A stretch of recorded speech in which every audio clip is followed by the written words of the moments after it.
इस देश की जनता ने जनादेश दिया है और इस देश की जनादेश है कि आप वहीं बैठिए और तर्क खत्म हो जाए तो चीखते रहो, चिल्लाते रहो। कल यहाँ बालक बुद्धि का विलाप चल रहा था। आदरणीय सभापति जी, मैं कुछ लोगों की पीड़ा समझ सकता हूं कि लगातार झूठ चलाने के बावजूद भी उनका घोर पराजय हुआ। 24 के चुनाव में कांग्रेस के लिए भी इस देश की जनता ने जनादेश दिया है और इस देश की जनादेश है कि आप वहीं बैठिए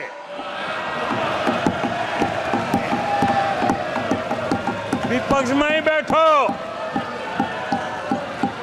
और तर्क खत्म हो जाए तो चीखते रहो, चिल्लाते रहो।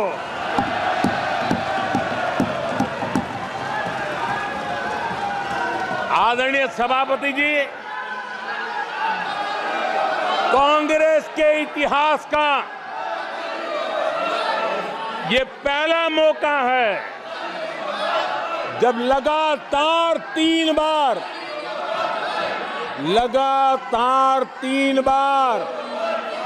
कांग्रेस 100 का आंकड़ा पार नहीं कर पाई है। कांग्रेस के इतिहास में ये तीसरी सबसे बड़ी हार है।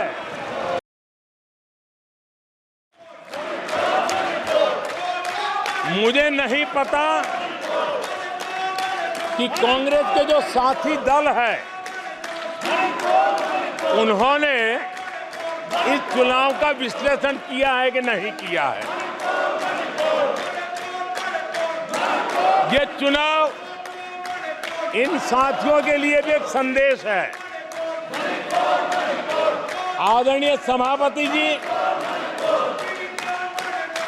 अब कांग्रेस पार्टी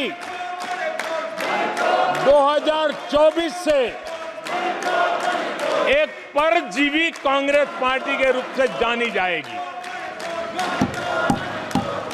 2024 से जो कांग्रेस है वो परजीवी कांग्रेस है और परजीवी वो होता है जो जिस शरीर पर उस शरीर के साथ रहता है, ये परजीवी उसी को ही खाता है। कांग्रेस भी जिस पार्टी के साथ गठबंधन करती है उसी के वोट खा जाती है और अपनी सहयोगी पार्टी की कीमत पर वो फलती फूलती है। हमने कल सदन में यही बचकाना हरकत देखी है। कल यहाँ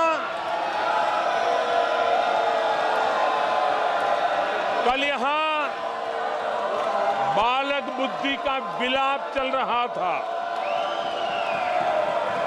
मुझे मारा गया, मुझे इसने मारा, मुझे उसने मारा, मुझे यहां मारा, मुझे वहां मारा, ये चल रहा था। आदरणीय सभापति जी, सिंपैथी हासिल करने के लिए ये नया ड्रामा चलाया गया है, लेकिन देश ये सच्चाई जानते हैं कि ये हजारों करोड़ रुपए उसकी हेराफेरी के मामले में जमानत पर बाहर है।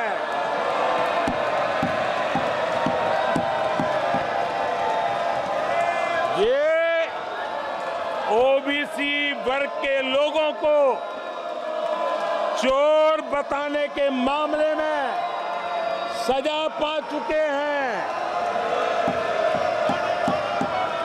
इनको देश की सर्वोच्च अदालत पर गैर जिम्मेदाराना बयान देने के बाद माफी मांगनी पड़ी है। इन पर महान स्वातंत्र्य सेनानी वीर सावरकर जैसे महान व्यक्तित्व का अपमान करने का मुकदमा है। इन पर देश की सबसे बड़ी पार्टी के अध्यक्ष को हत्यारा कहने का मुकदमा चल रहा है। इन पर अनेक नेताओं, अधिकारियों, संस्थानों पर झूठ बोलने के गंभीर आरोप है और वो केस चल रहे हैं। आदरणीय सभापति जी, बालक बुद्धि में ना बोलने का ठिकाना होता है और न ही बालक बुद्धि में व्यवहार का कोई ठिकाना होता है। और जब ये बालक बुद्धि पूरी तरह सवार हो जाती है तो सदन में भी किसी के गले पड़ जाते हैं। ये बालक बुद्धि अपनी सीमाएं खो देती है तो सदन के अंदर बैठ करके आंखें मारते हैं, आंखें मारते हैं। इनकी सच्चाई आदरणीय सभापति जी अब पूरा देश समझ गया है। इसलिए आज देश इनसे कह रहा है तुमसे नहीं हो पाएगा। गंभीर बात है कि आज हिंदुओं पर झूठा आरोप लगाने की साजिश हो रही है, गंभीर षड्यंत्र हो रहा है।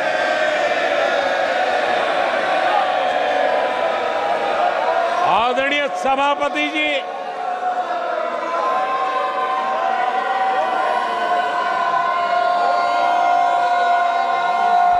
आदरणीय सभापति जी,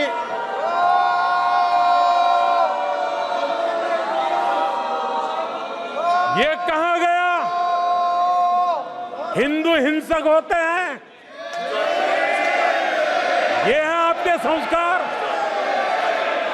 ये है आपका चरित्र, ये है आपकी सोच, ये है आपकी नफरत इस देश के हिंदुओं के साथ। ये करने में आदरणीय सभापति जी,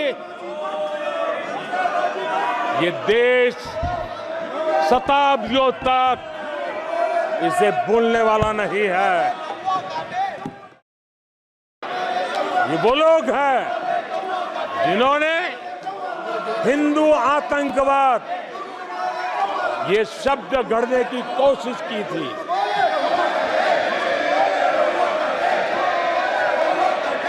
इनके साथी हिंदू धर्म को उसकी तुलना डेंगू, मलेरिया ऐसे शब्दों से करें और ये लोग तालियां बजाएं, ये देश कभी माफ नहीं करेगा। ईश्वर का हर रूप दर्शन के लिए होता है। ईश्वर का कोई भी रूप निजी स्वार्थ के लिए प्रदर्शन के लिए नहीं होता है, जिसके दर्शन होते हैं उसके प्रदर्शन नहीं होते हैं। देश की सेना को आधुनिक बनाना, सशक्त बनाने के ऐसे समय कांग्रेस क्या कर रही है? ये झूठ फैला रहे हैं। ये डिफेंस रिफॉर्म के प्रयासों को कमजोर करने का षड्यंत्र कर रहे हैं। आदरणीय सभापति जी, दरअसल कांग्रेस के लोग कभी भी भारतीय सेनाओं को ताकतवर होते नहीं देख सकते।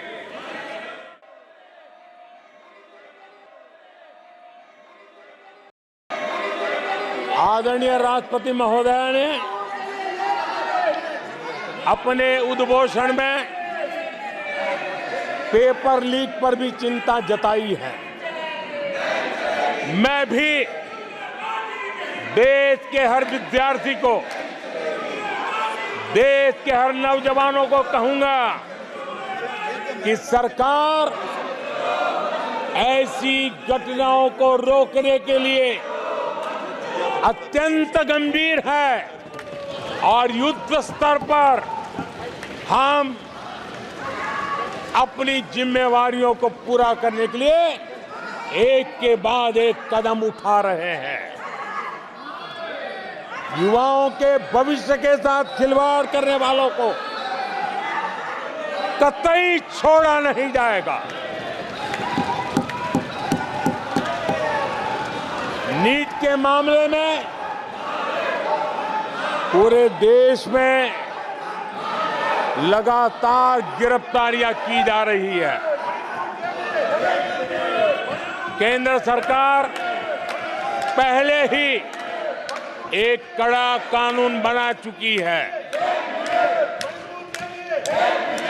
परीक्षा कराने वाले पूरे सिस्टम को पुख्ता करने के लिए जरूरी कदम उठाए जा रहे हैं। अभी मुझे एक दुखद खबर भी दी गई है। यूपी के हाथरस में जो भगदड़ हुई, उसमें अनेकों लोगों की दुखद मृत्यु होने की जानकारी आ रही है। जिन लोगों की इस हादसे में जान गई है, मैं उनके प्रति अपनी संवेदना व्यक्त करता हूं। मैं सभी घायलों के जल्द से जल्द ठीक होने की कामना करता हूं। राज्य सरकार की देखरेख में प्रशासन राहत और बचाव कार्य में जुटा हुआ है। केंद्र सरकार के वरिष्ठ उत्तर प्रदेश सरकार के लगातार संपर्क में है। मैं इस सदन के माध्यम से सभी को यह भरोसा देता हूं कि पीड़ितों की हर तरह से मदद की जाएगी।